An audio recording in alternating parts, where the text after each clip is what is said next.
नमस्कार, मैं आश्रुति वोहरा और आप देख रहे हैं नेक्स्ट 9 न्यूज। बात करने जा रहे हैं अपर्णा यादव के बारे में। वही अपर्णा यादव जो इस बार भारतीय जनता पार्टी से समाजवादी पार्टी में आ सकती है, ऐसे कयास लगातार लगाए जा रहे हैं क्योंकि उनको एक सीट मिली है समाजवादी पार्टी से, जो सीट अखिलेश यादव ने खाली की है।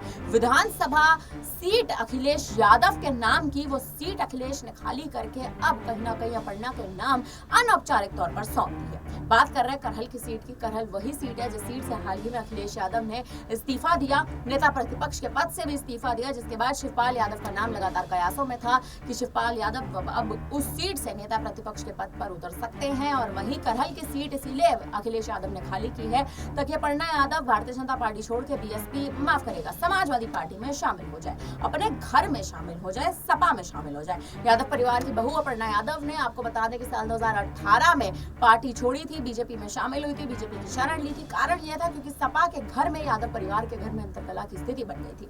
लेकिन अब वही अंतरकलह की स्थिति कहीं ना कहीं थम चुकी है और अब अपर्णा यादव वापसी कर सकती है समाजवादी पार्टी में। करहल की सीट पर लगातार अब कयास लगाए जा रहे हैं इसी बात के, लेकिन एक वही दूसरी ओर बातें ये भी उठ रही हैं, कयास ये भी उठ रहे हैं और एक तरह से आपको संचार में बता दें कि कहीं ना कहीं करहल की सीट पर यह भी लगातार कयासों का दौर चल रहा है कि विपक्ष जब भी उस सीट से विपक्ष के तौर पर, यानी विपक्ष में बैठकर अखिलेश यादव जब भी उस सीट से किसी भी प्रत्याशी को चुनावी मैदान में उतारते हैं तो करहल की सीट सपा के हाथों से चली जाती है। ये हम नहीं कह रहे, ये वो दौर कह रहा है, जो दौर एक लंबे समय से करहल की सीट पर चलता आ रहा है। लेकिन इस बार अखिलेश ने करहल की सीट को खाली किया है, सपा के नाम पे खाली किया है, अपर्णा के नाम पे खाली किया और अपर्णा यादव अब बीजेपी छोड़कर समाजवादी पार्टी में शामिल हो सकती है।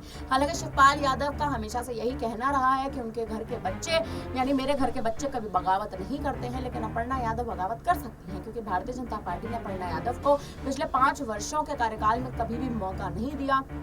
साल 2019 के लोकसभा चुनाव में अपर्णा यादव को मौका नहीं दिया गया, 2022 के यूपी विधानसभा चुनाव में अपर्णा को मौका नहीं दिया, ना ही 2024 के लोकसभा चुनाव में अपर्णा यादव को कहीं से उतारा गया, किसी चुनावी मैदान में किसी क्षेत्र से उनको उतारा गया। हालांकि कयास ये भी लगाए जा रहे थे कि मैनपुरी से बीजेपी ने उनको कहा था कि आप मैनपुरी से उतरिए, लेकिन अपर्णा ने साफ तौर पर मना कर दिया कि मैं अपने परिवार के किसी सदस्य के विरुद्ध नहीं जाऊंगी। वहीं केसरगंज के नाम, केसरगंज की सीट पर भी लगातार कयास लगाए जा रहे थे, रायबरेली की सीट पर कयास लगाए जा रहे थे, लेकिन इन दोनों ही सीटों पर अगर आप देखें तो स्थिति कहीं ना कहीं पलट गई और अपर्णा यादव को इन सीटों से चुनावी मैदान में नहीं उतारा गया। हालांकि अब क्या अपर्णा यादव वापसी करेंगी या नहीं करेंगी, ये बड़ा सवाल कहीं ना कहीं खड़ा होता है। उत्तर प्रदेश की राजनीति में बड़ा सवाल है और वहीं यूपी में जिन 17 सीटों पर उपचुनाव होने वाले हैं, इनमें से करहल की सीट सबसे ज्यादा चर्चा में है।